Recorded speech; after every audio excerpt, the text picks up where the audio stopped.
Seorang sulinggih memiliki kedudukan yang sangat dihormati oleh umat Hindu. Selain melakukan darmaning agama, seorang sulinggih juga harus melakukan darmaning negara, yaitu tata titi yang sesuai dengan pediksaan yang dikeluarkan oleh PHDI sebagai lembaga tertinggi umat Hindu. Wakil Ketua PHDI Provinsi Bali Pinandita Pasa Swastika menyebutkan ada beberapa persyaratan yang harus dipenuhi oleh umat untuk menjadi seorang sulinggih, di antaranya umur minimal 40 tahun. Pada umur 40 tahun, sesuai ajaran catur asrama, seorang sudah memasuki tahapan brahmacari dan grahasta menuju wanaprahasta dan biksuka. Dari segi pengalaman, calon sulinggih harus memiliki pengalaman ngantep Banten dalam berbagai upacara dan diterima oleh masyarakat. Selain itu, calon sulinggih harus diakui oleh desa Pakraman. Sekarang kita lihat secara dharma negara. Yang bagaimana? Yaitu persyaratan yang dikeluarkan oleh PHDI. Yang menyangkut apa? Umur dulu. Ampura niki. Umur. Umurnya minimal 40 tahun. Kenapa 40 tahun? Karena dari proses catur asrama ini sudah terlalui dari apa? Brahmana, Grahasta. Yaitu menuju wanaprahasta dan biksuka. Nah, dari catur asrama ini, mohon juga para calon-calon sulinggih ini memperhatikan diri. Mulat sarira sudah berumur 40 atau 45 tahun enggak? Itu satu, dharma agama, dharma negara. Kalau dharma agama, sudah mapan enggak? Sudah sering ngantem enggak? Itu sudah mendapat penilaian enggak? Makanya ada kategori apa? Capable, kredibel, dan acceptable. Pengetahuan, ya, diterima masyarakat, dan prakteknya. Makanya afektif, kognitif, psikomotor. Nah ini kita kesana dulu. Bahwa yaitu apa? Di ilmu pendidikan. Afektif, kognitif, psikomotor. Capable, kredibel, acceptable. Diterima oleh masyarakat. Karena apa? Dalam tatanan dharma negara, harus diakui oleh desa Pakraman. Di lingkungan intern oleh keluarga. Makanya ada dalam diksa pariksa nanti kita singgung. Nah, ini proses siksa dulu. Menjelang turiksa. Nah, itu ya. Nah, makanya disinilah sekarang apa dialog dari Nabe dan Nana untuk Nincepanganggo menjadi bawati. Untuk didikse menjadi sulinggih, umat yang sudah melakukan proses tingkatan kawikon harus masuk ke dalam pasemetonan maksimal selama 3 tahun. Kecuali untuk calon sulinggih yang nyambung rah. Yang dimaksud nyambung rah adalah seorang yang menggantikan tugas orang tuanya sebagai sulinggih. Setelah diperoleh kesepakatan untuk didikse oleh pasemetonan, calon sulinggih harus didaftarkan ke PHDI Provinsi. Agar bisa terdaftar di PHDI, calon sulinggih harus melalui proses parikse. Dalam proses ini wajib dihadiri semua komponen masyarakat, mulai manggala kepala dusun, desa Pakraman, dan kabupaten.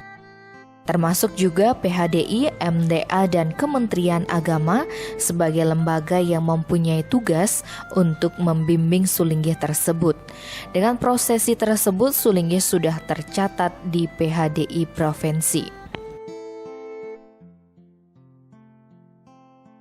Nah, setelah di Bawati niki ada turikse namanya. Turikse ini dilakukan oleh apa? Para nabe, 3 nabe ini ditambah dengan pasemetonan. Entah dia pasemetonan pasa, bujangga, hidup bagus, pandai, dan sebagainya. Nah, di sanalah diturikse. Ditambah dengan turikse oleh PHDI kecamatan. Di sana verifikasi namanya. Verifikasi ya terkait dengan administrasi, kesehatan, kelakuan baik, termasuk terakhir umur, usia. Kita PHDI sudah banyak menunda dikse. Karena umurnya baru 25, 30, putra-putrinya masih kecil. Jadi otomatis ini kita tunda. Ya dengan senang hati dia setelah diberikan pengertian, dia siap. Bahkan lebih bagus lagi. Ada waktu untuk belajar. Lagi ada waktu untuk apa? Berkomunikasi sama masyarakat. Adanya itu sisya, siksa, turiksa. Nah, begitu dia jadi bawati, dalam jangka waktu yang ditetapkan oleh pesemetonan, ada 3 tahun, ada 2 tahun, ada 1 tahun, terkecuali, nah ampura niki, terkecuali nyamurah. Yang mana nyamurah? Putra seorang Brahmana, putra seorang Sulinggih, putra seorang Pandita yang menggantikan. Ini nyamurah namanya. Ada nyamurah pada saat masih utuh. Pengertiannya apa? Jadi nabenya lanang istri masih, tapi sudah ada nyamurah. Kenapa bisa seperti itu? Karena beliau ini lanang istri sudah merasakan dirinya tidak mampu lagi. Seperti kemarin, 1 hari sampai 3 tempat. Sekarang dia usianya sudah 80, bahkan 90, kan harus ada yang menggantikan. Nah ini namanya nyamurah sekantun nyeneng. Ada nyamurah pada saat meninggal.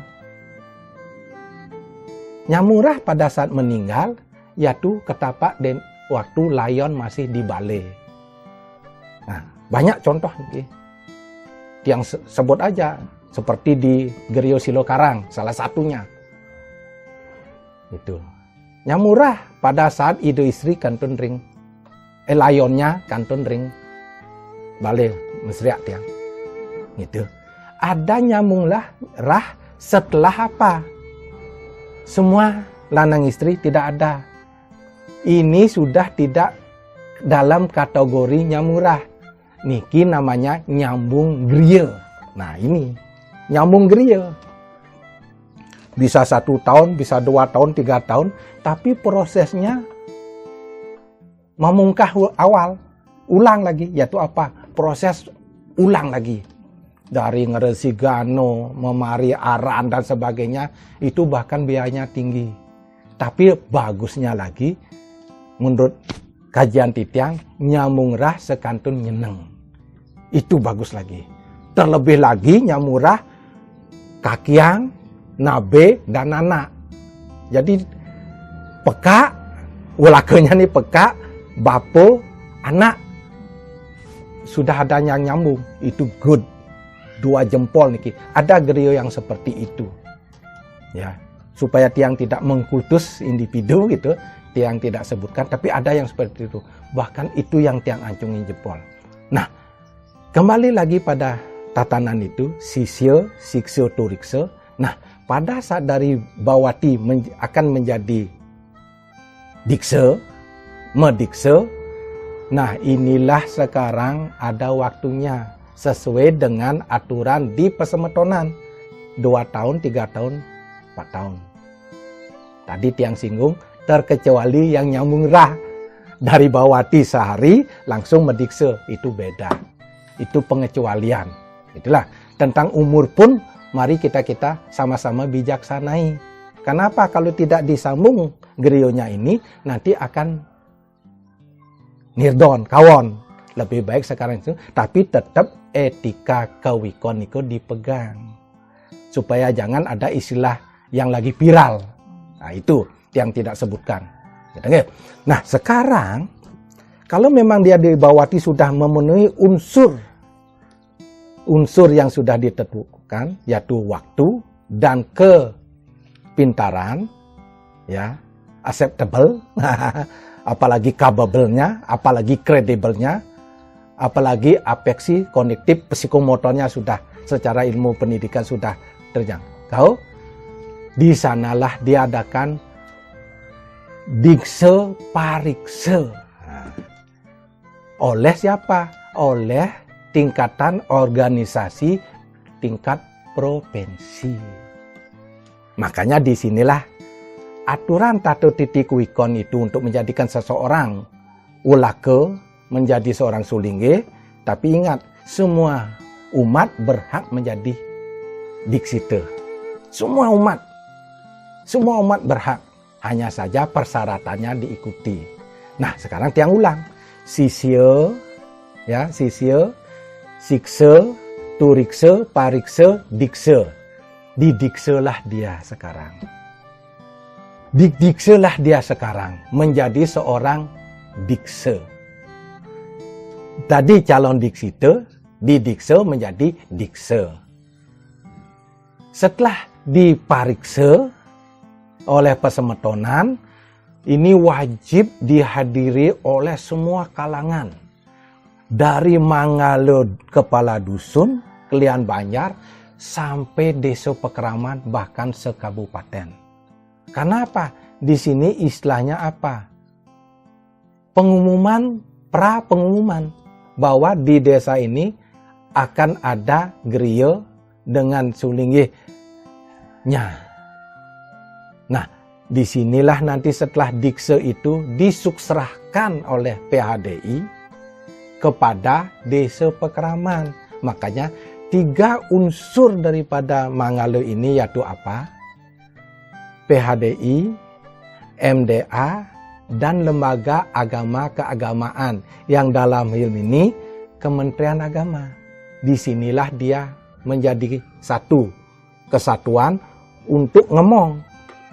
Setelah itu tercatatlah dia sebagai sulinggih yang tercatat. Kenapa wajib tercatat? Kembali kepada Dharma Negara. Setiap sulinggih, setiap umat sesuai dengan undang-undang pasal 33 kalau nggak salah. Rakyat, fakir miskin dan sebagainya menjadi tanggungan negara. Kayak gitu. Salah satunya ada bansos. Ada asuransi kesehatan, BPJS. Semua sulinggih ini berhak itu. Karena itulah Titiang sendiri menyarankan melaluilah proses PHDI. Karena apa? Kalau tidak melalui proses PHDI, beliau-beliau yang mendiksu ini nanti tidak tercatat. Kalau sudah tidak tercatat di PHDI, berarti kami tidak mengusulkan kepada pemerintah. Dalam hal ini, Provinsi Bali. Ceki Biro Kesra. Gitu. Karena di sana akan tercatat. Suatu ketika pemerintah Pemprov ini mengadakan suatu upakara yang setingkat kecamatan, kabupaten, provinsi, bahkan negara, nanti beliau ini punya kewenangan untuk apa? Menunjuk sulinggih-sulinggih ini untuk muput, mepujo. Bila mana ada suatu pemeriksaan kesehatan atau bantuan, nanti beliau akan diberikan. Tapi kalau tidak tercatat, karena tidak melalui proses mekanisme prosedural daripada PHDI, sudah jelas PHDI nggak tahu. Kalau ada masalah, ya udah nanti kita bisa lepas tangan. Tapi secara moral itu umat kita. Tapi secara hukum kenegaraan, Dharma Negara, kita orang tidak tercatat bagaimana? Nah, disinilah kami dari secara pribadi ataupun kelembagaan menyarankan, marilah kita ikuti Dharma Agama dan Dharma Negara.